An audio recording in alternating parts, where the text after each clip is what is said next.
আসসালামু আলাইকুম সম্মানিত ভিউয়ার্স, আপনারা যারা গরু ছাগল পালন করেন, ঘাসের সমস্যা, গরু ছাগল পালন করলে মূল সমস্যা ঘাসের। দানাদারের কোনো সমস্যা নেই, আপনার টাকা থাকলে আপনি বাজারে গিয়ে দানাদার খাবার কিনতে পারবেন, কিন্তু টাকা থাকলে আপনি কাঁচা ঘাস পাবেন না। তো কাঁচা ঘাস আপনাকে চাষ করতে হবে। খামারের পূর্বশর্ত হচ্ছে পর্যাপ্ত পরিমাণ ঘাস চাষ করা।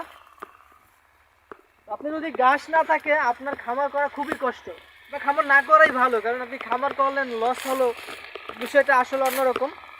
আপনার ঘাস যদি না থাকে আপনার শুধু দানাদার দিয়ে খামার করে শখের বসে দিয়ে একটা পালতে পারেন, কিন্তু বড় আকারে খামার করতে পারবেন না। তো অবশ্যই ঘাস চাষ করবেন। আর ঘাসটা যদি হয় হাইব্রিড ঘাস তাহলে তো কোনো কথাই নেই।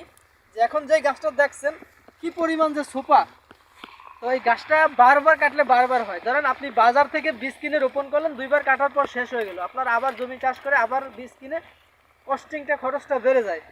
কিন্তু এই কাটিংয়ের প্রথমবারই যা খরচ, তারপর থেকে কিন্তু 2-3 বছরের মধ্যে কোনো খরচ নাই। আপনি শুধু কাটবেন আর হবে। যেখানে গাছটা কাটা হয়েছে দেন আবার এই যে কত সুন্দর, আবার একটু সার দিলেই আবার গাছটা বড় হয়ে যাবে। তো এই গাছটা আপনি 3 থেকে 4 বছর, প্রতি বছর 6 বার করে কাটতে পারবেন। গরু ছাগলকে খাওয়ালে 2 মাস পর পর যদি খাওয়ান, 3 ফুট 3.5 ফুট পর্যন্ত হলেই আপনি খাওয়াতে পারবেন। এভাবে কাটালে বছরে 6 বার কাটতে পারবেন, তো 3 বছরে 318, তো 15 বার অথবা 18 বার কাটতে পারবেন একবার কাটিং রোপণ করলে। আর আপনি বীজ রোপণ করলে শুধু 2 বার বা 3 বার কাটার পর আবার শেষ হয়ে যাবে, আবার জমি চাষ করা লাগবে। এই দিক থেকে এই কাটিংয়ের সুবিধা।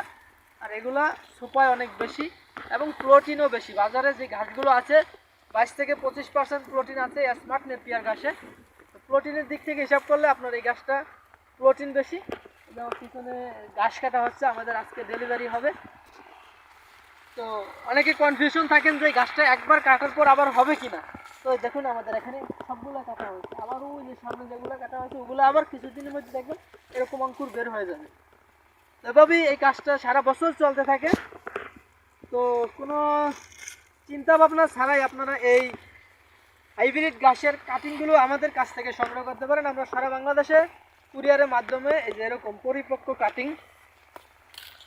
যে শিকড়যুক্ত পরিপক্ক কাটিং, এই যে একেবারে নরম ঘাসটা গরু ছাগল খুব সহজেই খেতে পারবে।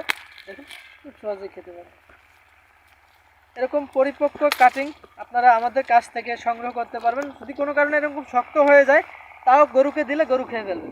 আর এটা তো ছাগল অবশ্যই খাবে, বা ছাগলকে নরম থাকতে এতটুকু মানে মাটি থেকে এতটুকু হলেই ছাগলকে কি খাওয়া ফেলবে, বা গাছটা যখন এতটুকু হবে তাও ছাগলকে খাওয়াতে পারবেন।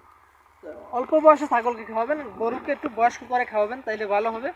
তো সকালে ভালো থাকবেন, সুস্থ থাকবেন। আল্লাহ হাফেজ।